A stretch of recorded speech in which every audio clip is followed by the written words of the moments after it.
What is check fraud? Checks are used to transfer money from one account to another. Once they're deposited into the bank, the check will take 7 business days to clear.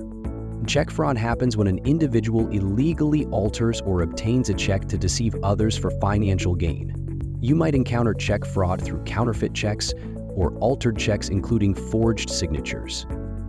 Counterfeit checks are the checks created when someone copies the look of legitimate checks. They can create these counterfeit checks through check printing software and high-quality printers. While scammers can create very convincing counterfeit checks, they often contain mistakes that wouldn't appear on legitimate checks. Common signs of counterfeit checks are blurry logos, spelling errors, grammar errors, inconsistent font styles, or unfamiliar and unrecognized check issuers. Blurry logos indicate poor quality printing that legitimate checks wouldn't have.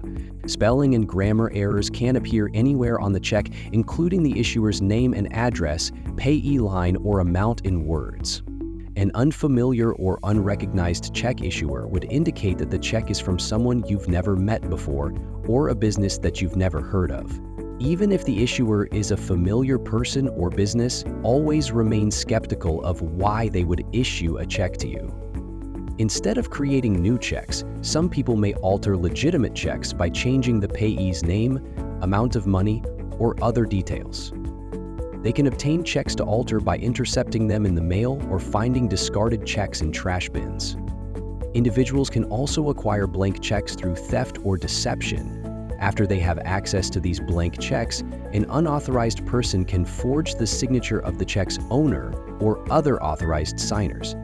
They can also write the check out for any amount they wish.